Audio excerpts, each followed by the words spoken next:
በዚህ ቪዲዮ ሪሚዲያል ለመማር ወደ ግቢ ስትሄዱ ምን ምን ነገሮችን መያዝ አለባችሁ፣ ሪሚዲያል እንዳትወርቁ ምን አይነት ስህተቶችን ማስወገድ አለባችሁ፣ እንዲሁም መስራት የሌለባቸውን ስህተት ሰርተው የወደቁ ተማሪዎች የነገሩኝን ነግራችኋለሁ። ያለፉትም ደግሞ ምን ምን ማድረጋቸው እንዲያልፉ እንዳገዛቸው የነገሩኝን ነግራችኋለሁ። ከዚህም ባለፈ ፈተናው ከስንት ነው የሚያዝላችሁ፣ ግቢ ውስጥ በአጠቃላይ ስንት ጊዜ ትቆያላችሁ፣ ሪሚዲያልን ተፈተናችሁ ካለፋችሁስ በኋላ ምንድነው የሚጠብቃችሁ፣ ፈተናውን በአሪፍ ውጤት ለማለፍ ከአሁን ጀምራችሁ ምን ምን ነገሮችን ማድረግ አለባችሁ የሚለውን እናያለን። ስለዚህ በዚህ ቪዲዮ ሪሚዲያል ከመግባታችሁ በፊት ግዴታ ማወቅ ስላለባችሁ ነገሮች የምንመለከት ይሆናል እና ያው ሪሚዲያል መግቢያ ነጥብ ባለፈው ማክሰኞ ዕለት ይፋ ተደርጓል። ለወንዶች 216 ለሴቶች ደግሞ 204 ነበር ይፋ የተደረገው ነጥብ እና ያው ሪሚዲያል መግቢያ ነጥብ ይፋ እንደመደረጉ መግቢያ ነጥቡን ያመጣችሁ ተማሪዎች ግቢያችሁ እስኪጠራችሁ ድረስ ምን ምን ነገሮችን ማድረግ አለባችሁ ከሚለው ነገር እንጀምር። ካልተሳሳትኩ ያለፈው አመት 30% አካባቢ የሚሆን የሪሚዲያል ተፈታኝ ተማሪ ወድቆ ነበር። ከተሳሳትኩ አረሙኝ እና ይሄ ማለት ሪሚዲያል መግቢያ ነጥብ መጣላችሁ ማለት ታልፋላችሁ ማለት እንዳልሆነ ይነግራችኋል ብዬ አስባለሁ። ስለዚህ ሪሚዲያል መግቢያ ነጥብ እንደመጣላችሁ ካረጋገጣችሁ ቲክቶክ ላይ ስክሮል ያረጋችሁ ከመታሳለፉ ወይም ደግሞ ጊዜያችሁን ያላግባብ ከምታጠፉ ይልቅ እነዚህ ነገሮች ብታደርጉ አሪፍ ነው ብዬ አስባለሁ። አንደኛ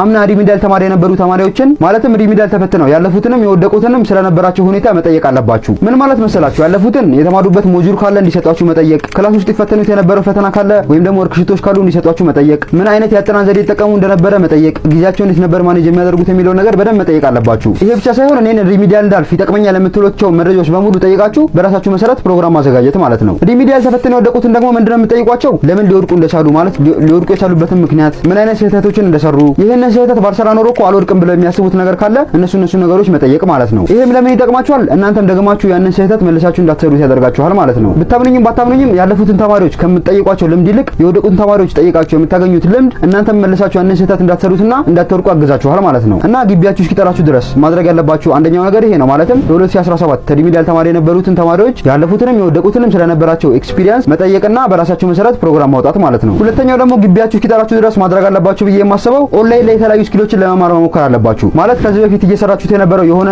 ማለት ኦንላይን ላይ የተማራችሁት የነበረ ስኪል ከነበረ በደንብ በቀን የተወሰነ ሰዓት ተጨማሪ ሰጣችሁለት በደንብ መማር። ከዚህ በፊት ደግሞ ምንም አይነት እንደዚህ ነገሮች ከሌላችሁ አንድ ኢንተረስትድ የምትሆኑበትን ሙያ መርጣችሁ አንድ ስኪል መርጣችሁ እሱ ላይ በደንብ በቀን ቢያንስ 2 ሰዓት ሊሆን ይችላል፣ 1 ሰዓት ሊሆን ይችላል፣ የተወሰነ ሰዓት ሰጣችሁ 30 ደቂቃም ሊሆን ይችላል። እሱም በደንብ እያጠናከራችሁና በደንብ እየተማራችሁ መሄድ ማለት ነው። ምክንያቱም አሁን ግቢያችሁ እስኪጠራችሁ ቢያንስ የተወሰኑ ወራቶች አሉ እና በእነዚህ ወራቶች ቢያንስ በትንሹ አንድ ስኪል መማርና መያዝ ትችላላችሁ። በሰራበት ደስ ይለኛል ወይም ደግሞ ኢንተረስትድ ያደርገኛል የምትሉትን አንድ ስኪል መርጣችሁ በሱ ላይ ጠንካራችሁ ብትማሩበትና ብትሰሩበት በእርግጠኝነት ነው የምላችሁ ሪሚዲያል ተማሪ ሆናችሁ ገንዘብ መስራት ትጀምራላችሁ። ቪዲዮ ኤዲቲንግ ሊሆን ይችላል፣ ግራፊክስ ዲዛይኒንግ ሊሆን ይችላል፣ ዲጂታል ማርኬቲንግ ሊሆን ይችላል። ብቻ ኢንተረስትድ የሆናችሁበትን አንድ ስኪል መርጣችሁ እሱ ላይ በቀን የተወሰነ ሰዓት ሰጣችሁት ቢያንስ ግቢ እስክትገቡ እንኳን ያለው ሰዓት ሰጣችሁት በቀን የተወሰነ ሰዓት አድርጋችሁ እሱ ላይ በደንብ ጠንካራችሁ ብትሰሩ በእርግጠኝነት ነው የምላችሁ ብዙ ነገሮች ይቀየራሉ እንጂ እባካችሁን ውድ ጊዜያችሁን ቲክቶክ ላይ ስክሮል በማድረግና በማይረቡ ነገሮች እባካችሁን እንዳታሳልፉ። በተለይ ደግሞ አሁን ከዚህ በኋላ ያላችሁን ጊዜ ማለት ነው። አንዳንዶቻችሁ ሪሚዲያል መግቢያ ነጥብ አምጥቻለሁ ስለዚህ ክላስ ልንጀምር ስለሆነ በቃ ቀጣ ያለኝ ጊዜ ቢያንስ ትንሽ ልረፍበት ነው አለ ቲክቶክ ላይ ስክሮል ባደረግበት ምን ችግር አለው ትሉኝ ይሆናል። ነገር ግን ማወቅ ያለባችሁ ይሄ ጊዜያችሁን ያላግባብ ማባከናችሁ አሁን አይደለም ችግሩ የሚታወቃችሁ ማለት ጊዜያቶች ካለፉ በኋላ ነው። ምን ያለ ያን ጊዜን እኮ ለሪሚዲያል በደንብ ተዘጋጅቼበት ቢሆን ኖሮ ይሄን ያልወድቅም ነበረ።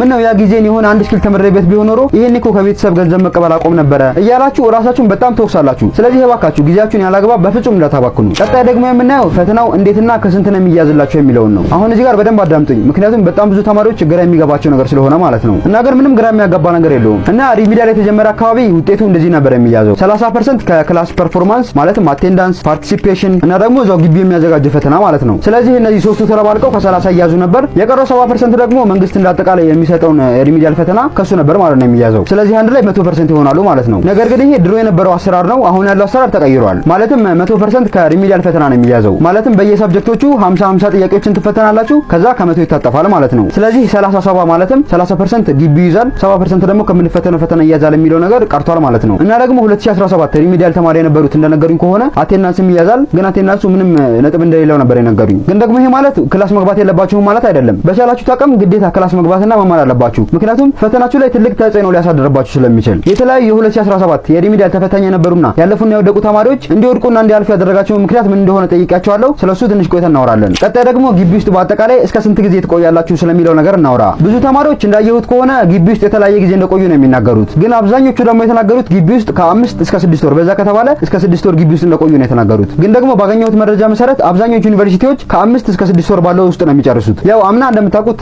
ክላስ ታህሳስ ላይ ነበር የጀመሩት። ያው በዚህ ዓመት እንደዛ ሊሆን ይችላል ተብሎ ነው የሚጠበቀው። ግን ደግሞ ትምህርት ሚኒስቴር በዚህ ጊዜ ይጀምራል ብሎ ያወጣው መረጃ የለም። ስለዚህ ከታህሳስ በፊትም ሊሆን ይችላል፣ ከታህሳስ በኋላም ሊሆን ይችላል። ብቻ እናንተ መረጃውን መከታተል አለባችሁ። ስለዚህ ታህሳስ እንደምታውቁት 4ኛ ወር ነው። ከዛ 6 ወር በዛ ከተባለ 6 ወር የምትማሩት። ከዛ ትፈተኑና ትጨርሳላችሁ ማለት ነው። አሁን ደግሞ ግቢ ስትሄዱ ምን ነገሮችን መያዝ አለባችሁ ስለሚለው ነገር እናወራ። ምክንያቱም ይሄንን ጥያቄ ብዙዎቻችሁ ኮሜንት ላይ እየጠየቃችሁ ስለነበረ ማለት ነው። እና አንድ የ2017 ሪሚዲያል ተማሪ የነበረችን ስለዚህ ጉዳይ ጠይቂያት ነበር። ለሪሚዲያል ወደ ግቢ ስትሄጂ ምን ነገሮችን ነበር ይዘሽ ሄድሽው? አዲስ የሚገቡ ተማሪዎችንስ ምን ይዘው እንዲሄዱ ሪኮመንድ ታደርጊያለሽ ብዬ ጠይቂያት ነበር። እና ከሰጠችኝ ምላሽ የመጀመሪያው ኤክስትሪም ቡክ ቢይዙ አሪፍ ነው። ሁለተኛው ደግሞ የመጣውን ለመቀበል ዝግጁ የሆነ ማይንድ ሴት ሊኖራቸው ይገባል። ማለት ጥሩም መጣ መጥፎም መጣ ለመቀበል ዝግጁ የሆነ ማይንድ ሴት ሊኖራቸው ይገባል ብላኛለች። ሶስተኛው ደግሞ የደረሳቸው ግቢ ከመሄዳቸው በፊት የአካባቢው አየር ጸባይ ምን አይነት እንደሆነ ማጣራት አለባቸው። አራተኛ ደግሞ ያለችኝ መጀመሪያ ሄዱ ሰዓት ራሳቸውን ማጨናነቅ የለባቸውም። ይልቁንስ ራሳቸውን ከኢንቫይሮንመንቱ ጋር ማላመድና ኦፕን ማይንድድ መሆን ያለባቸው። አምስተኛ ደግሞ ይጠቅመኛል ብለው የሚያስቡት ኖትቡክ ካለ ግዴታ እሱን ይዘው መምጣት አለባቸው ብላኛለች። እና ከዚህ በተጨማሪ ደግሞ በዛ ከተባለ 6 ወር የምትቆዩት፣ ስለዚህ ራሳችሁን ያናክል ማጨናነቅ የለባችሁም። በዛው መጠንም ደግሞ ምንም ሳትዘጋጁ መሄድም የለባችሁም። እና ዩኒቨርሲቲ ምደባ እንደወጣ ምን ነገሮችን መያዝ እንዳለባችሁና እንደሌለባችሁ የተመደባችሁበት ዩኒቨርሲቲ ይነግራችኋል ማለት ነው። ሌላ ደግሞ የንጽህና መጠበቂያዎችን መያዝ ሊኖርባችሁ ይችላል። ማለትም ሳሙና፣ የጥርስ ሳሙና፣ ብሩሽ የመሳሰሉ ነገሮችን ማለት ነው። እና ደግሞ ከአልጋ ጋር የተያዙ ነገሮችን እዛው ግቢያችሁ ይነግራችኋል ብዬ አስባለሁ። ልብሶችን ደግሞ ያናክል ብዙ ባትይዙ ብዬ ነው የማስበው። ማለትም የምትሄዱበት ግቢና ምን አይነት ተማሪዎች ሊያጋጥማችሁ እንደሚችሉ በግልጽ ስለማታውቁ ማለት ነው። ስለዚህ በቻላችሁት አቅም የተወሰኑ ልብሶችና የተወሰኑ ጫማዎችን ብትይዙ አሪፍ ነው ብዬ አስባለሁ። ማሳነስም የለባችሁም ማብዛትም የለባችሁም። ሌላው ደግሞ ኤሌክትሮኒክሶችን እስካላችሁ ለምሳሌ እንደ ፒሲ የመሳሰሉ ነገሮች እንደኔ ባትይዙ አሪፍ ነው ብዬ አስባለሁ። ማለት ግዴታ ያስፈልገኛል የምትሉ ከሆነ መያዝ አለባችሁ። በዛው መጠንም ደግሞ በጣም መጠንቃቃ መሆን አለባችሁ። ምክንያቱም ከማን ጋር እንደሚደርሳችሁ ማን ልታገኙ እንደምትችሉ በግልጽ የምታውቁት ነገር ስለሌለ ማለት ነው። እና በዚያው አጋጣሚ የተለያዩ ላፕቶፖችን መግዛት ከፈለጋችሁ ይሄን ቪዲዮ ስፖንሰር ካደረገው ከዲናቶ ኮምፒውተር በተመጣጣኝ ዋጋ ከ1 ዓመት ዋስትና ጋር ታገኛላችሁ ማለት ነው። እዚህ ጋር በምታዩ ስልክ ቁጥር ደውላችሁላቸው ማግኘት ይችላላችሁ። ሜክሲኮ ኬኬር ህንጻ ሁለተኛ ፎቅ ቢሮ ቁጥር 205 ላይ ነው የሚገኙት። ስለዚህ አሪፍ ፒሲዎችን አሪፍ ላፕቶፖችን በአሪፍ ዋጋ ከሙሉ አክሰሰሪዎች ጋር ታገኛላችሁ። እንዲሁም ደግሞ ከዱባይ ቪዲዮአችን የመጣሁት ካላችሁ በደንብ ዲስካውንት ያደርጉላችኋል። ሌላ ወሳኝ ነገር ደግሞ መያዝ አለባችሁ ብዬ የማስበው ግቢያችሁ ግዴታ መያዝ አለባችሁ የሚላችሁ ዶክመንቶች ይኖራሉ። እነሱም በስርዓት መያዝ አለባችሁ ማለት ነው። ከዚህ በተጨማሪ ደግሞ ምናልባት የቀበሌ መታወቂያ ካላችሁ ብትይዙ አሪፍ ነው። ምክንያቱም ያው ለተጨማሪ ሴፍቲ ሆናችኋል። እና ደግሞ ሌላ እንድታውቁት የምፈልገው መጀመሪያ እንደሄዳችሁ ሁሉም ነገር እንደጠበቃችሁት ላይሆን ይችላል።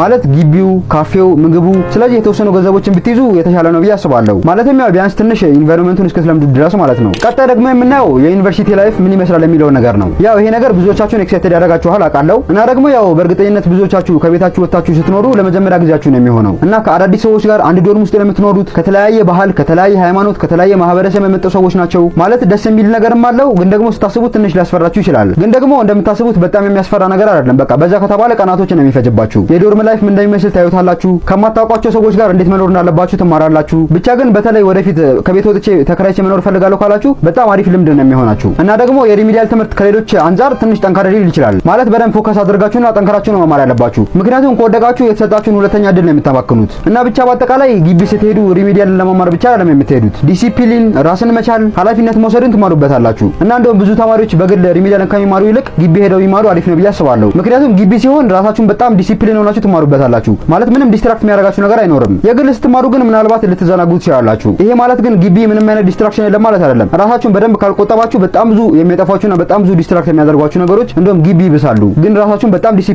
ማድረግ ይኖርባችኋል። ቀጣይ ደግሞ እንዴት ስማርት በሆነ መንገድ ለሪሚዲያል መዘጋጀት አለባችሁ የሚለው ነገር እናያለን። እና ሙሉ ከ9 እስከ 12 ማንበብ አይጠቅማችሁም። የሚጠቅማችሁ የተሰጣችሁ ሞጁል ይኖራል። እሱ ሞጁል በደንብ አድርጋችሁ ማንበብ ነው። እና ከ9 እስከ 12 ሙሉ ማንበባችሁ አይጠቅማችሁም ማለት እኮ አይደለም። ግን ደግሞ ዋና ዓላማችሁ ሪሚዲያል ማለፍ እስከሆነ ድረስ ሞጁሉ ላይ በደንብ ፎከስ ማድረግ አለባችሁ። ቅድም እንደነገርኳችሁ ሙሉ 100% የሚወጣው ከዛ ከሞጁሉ ላይ ስለሆነ በደንብ ፎከስ ማድረግ ያለባችሁ እሱ ላይ ነው ማለት ነው። መጀመሪያ ምን ታደርጋላችሁ መሰላችሁ? ፕሮግራም ማውጣት ይኖርባችኋል። ማለት የምታጠኑበት፣ እረፍት የምትወስዱበትና የተለያዩ ነገሮችን የምታደርጉበት ፕሮግራም ማውጣት አለባችሁ ማለት ነው። እዚህ ጋር አንድ ከሆነ መጽሐፍ ላይ ያየሁትን ቲፕ ልስጣችሁ። ፕሮግራም ስትወጡ እረፍት ከምትወስዱበት ሰዓት ብትጀምሩ የተሻለ ነው። ይሄ በጣም ይረዳችኋል። ከቻላችሁ ደግሞ ቀደም እንደነገርኳችሁ የአምና ሪሚዲያል ተማሪ የነበሩ ተማሪዎችን እነሱን ጠይቃችሁ በእነሱ መሰረት ፕሮግራም ብታወጡ የተሻለ አሪፍ ይሆንላችኋል ማለት ነው። ብዙ ተማሪዎች የሚሰሩ ስህተት ምን መሰላችሁ? ምንም አይነት ፕሮግራም የላቸው። ማለት የሚያጠኑበት፣ የሚያርፉበት፣ የተለያዩ ነገሮች የሚያደርጉበት ምንም አይነት ፕሮግራም የላቸውም። ከዛ ልክ ፈተና 1 ወር ቀረው ምናምን ሲባሉ ሁሉንም ነገር በአንዴ ለማንበብና ሁሉንም በአንዴ ለመሸምደድ ይሞክራሉ ማለት ነው። ከዛ መጨረሻቸው ምን ይሆናል? መውደቅ ማለት ነው። ስለዚህ እኔ የሚመክራችሁ ካሁን ጀምራችሁ ሞጁሉን ካገኛችሁ ትንሽ እየጨረሳችሁ መሄድ አለባችሁ። በእርግጠኝነት አሁን የነገርኳችሁን ነገር ካደረጋችሁ ማለት ካሁን ጀምራችሁ ሞጁሉን እያነበባችሁ ቀስ በቀስ እየጨረሳችሁ ከሄዳችሁ ከማለፍም አልፎ በጣም የተሻለ ውጤት ታመጣላችሁ ማለት ነው። እና እኔ አሪፍ ነው ብዬ የማስበው ፕሮግራም ደግሞ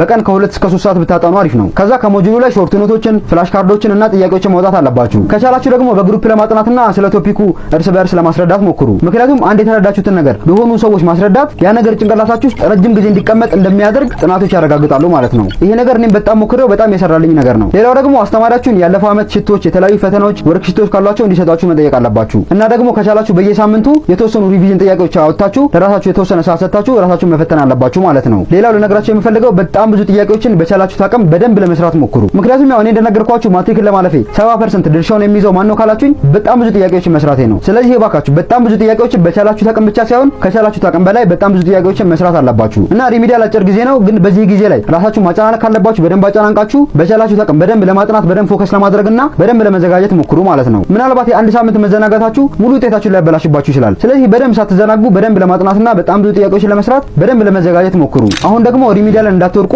ምን አይነት ስህተቶችን ማስወገድ አለባችሁ የሚለው ነገር እናወራ። ከዛ በፊት ግን ቅድም እንደነገርኳችሁ 2017 ሪሚዲያል ተፈታኝ የነበሩና የወደቁ ተማሪዎች ለመውደቃቸው ምንድነው ምክንያታችሁ ብዬ ጠይቄያቸው ነበር እና እንደ ምክንያት የሚያስቡትን ነገር ነግረውኛል። እሱ ነግራችኋለሁ ማለት ነው። የመጀመሪያዎቹ የወደቁት ተማሪዎች አይነት በጣም ኦቨር የሆነ ጭንቀት የነበረባቸው ተማሪዎች ናቸው። ለምሳሌ አንድ የወደቀች ተማሪ እንደነገረችኝ 5 ወር ሙሉ አጥንታለች ማለት ኦልሞስት ሙሉ ማለት ነው። 5 ወር ከ5 ወር እስከ 6 ወር ነው ሪሚዲያል። እሱ 5 ወሩን በሙሉ አጥንታለች። ከዛ ግን በጣም ከመጨነቋ የተነሳ ፈተናው ላይ ፎከስ ማድረግ አቃታት። አንዷ ደግሞ ፕሮክራስቲኔሽን ወይም ደግሞ ለነገ ማለት እንድትወርቅ እንዳደረጋት ነው የነገረችኝ። ማለት ቆይ በኋላ ነባለው፣ ቆይ ነገ እንደዚህ አደርጋለሁ፣ ቆይ እንደዚህ አደርጋለሁ እያለች ጊዜ ሄደባት ማለት ነው። እና ደግሞ እንደዚህ ለመሆኑ አንድ ምክንያት የምትጠቅሰው የግቢ ላይፍ እንደሸወዳት ነው ማለት ነው። ስለዚህ እናንተ በፍጹም የግቢ ላይፍ ሊሸወዳችሁ አይገባም። በጣም አጭር ጊዜ ነው። ስለዚህ ይህችን አጭር ጊዜ በደንብ ግራይንድ አድርጋችሁ በደንብ አንብባችሁና ጠንክራችሁ ሰርታችሁ ማለፍ አለባችሁ ማለት ነው። አንዳንዶች ደግሞ የወደቁበት ምክንያት እንደነገሩኝ ከማይሆን ጓደኛ ጋር መግጠማቸው ነው ማለት ከማይሆን ጓደኛ ጋር ገጠሙ፣ ከዛ ሊወጡ የማይችሉበት ችግር ውስጥ ገቡ፣ በዛው የማይሆን ነገር ውስጥ ገቡ ማለት ነው። አንዳንዶቹ ደግሞ ጭራሽ በቃ ትምህርቱ ሙሉ በሙሉ ረስተውት ሌላ ነገር ውስጥ ነው የገቡት ማለት ሱስ ውስጥ የተለያዩ ነገሮች ምናምን ገብተው በቃ ትምህርቱ ሙሉ በሙሉ ረሱት ማለት ነው። ብቻ ከብዙ በጥቂቱ ለመውደቃቸው እንደ ምክንያት የነገሩኝ ነገሮች እነዚህ ናቸው። እና ደግሞ አንድ የ2017 ሪሚዲያል ተማሪ የነበረች ያለፈችን ተማሪ ጠይቂያት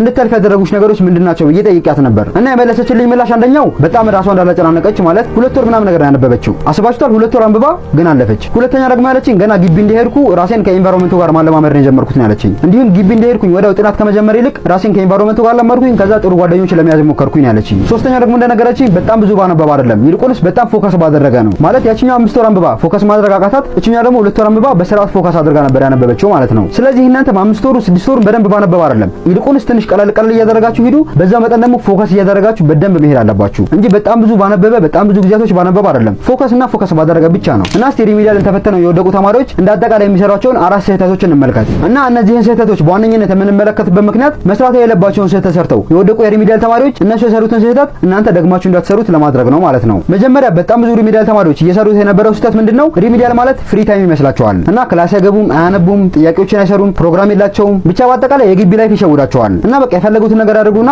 ልክ ፈተና 1 ወር ምናምን ቀረው ሲባል ሁሉንም ነገር በአንዴ ለማንበብ ይሞክራሉ። ከዚያ ይወድቃሉ ማለት ነው። እንድታውቁት የሚፈልገው ነገር ሪሚዲያል ፍሪ ታይም አይደለም፣ ይልቁንስ ከሌላው ጊዜ በበለጠ ሁኔታ ጠንክራቸው የምትሰሩበት ጊዜ ነው። ሁለተኛው ደግሞ በጣም ብዙ ሪሚዲያል ተማሪዎች እየሰሩት የነበረው ስህተት ምንድነው? ክላስ አይገቡም፣ ከዛ ቶፒኩን ሳይረዱት ያልፋሉ፣ ከዛ ውጤታቸው ይበላሽባቸዋል ማለት ነው። ሶስተኛው ስህተት ደግሞ ሰዓትን በትክክል ማኔጅ አለማድረግ ነው። ቅድም እንደነገርኳችሁ ሪሚዲያል በዛ ከተባለ 6 ወር ነው የሚቆየው። ስለዚህ ያላችሁን ሰዓት በስርዓት ማኔጅ አድርጋችሁ መጠቀም አለባችሁ። አራተኛው ደግሞ አብዛኞቹ የሪሚዲያል ተማሪዎች የሚሰሩት ስህተት ያልገባቸው ነገር ሳይጠይቁ ነው የሚያልፉት። ማለትም ያልገባችሁ ነገር ወይም ደግሞ ግልጽ ያልሆነላችሁ ነገር ካለ አስተማሪያችሁን ወይም ደግሞ የገባውን ተማሪ መጠየቅ አለባችሁ። ምንም የሚያስፈራ ነገር የለውም። አሁን ደግሞ ሪሚዲያልን ካለፋችሁስ በኋላ ምንድነው የሚጠበቃችሁ ስለሚለው ነገር እናውራ እና ሪሚዲያልን ተፈተናችሁ ካለፋችሁ በኋላ እንደ ማንኛውም ፍሬሽማን ተማሪ ዩኒቨርሲቲ ነው የምትገቡት ማለት ነው። ማለት ዩኒቨርሲቲዎችን ትሞላላችሁ ፕሌስመንት፣ ከዛ የደረሳችሁ ግቢ ትሄዳላችሁ ማለት ነው። እና በቃ እንደነገርኳችሁ ነው። ትምህርቱን በጣም ችላ ማለትም የለባችሁም፣ በጣም ደግሞ መጨናነቅም የለባችሁም። በቻላችሁ አቅም በደንብ ለመዘጋጀትና በደንብ ጥያቄዎችን ለመስራት ሞክሩ። ከመጥፎ ጓደኞች በቻላችሁ አቅም ለመራቅ ሞክሩ። ከዚህ ባለፈ በቃ ራሳችሁን ፍሬ አድርጋችሁ ተፈተናችሁ መመለስ ነው። ለሁላችሁም መልካም ዕድል እንዲሆንላችሁ እመኝላችኋለሁ። ቪዲዮ ጠቃሚ ነው ብላችሁ ካሰባችሁ ሪሚዲያል ሊማር ላሰበው ጓደኛችሁ ላኩለት። ቪዲዮ ላይክ ካላደረጋችሁ ላይክ አድርጉ።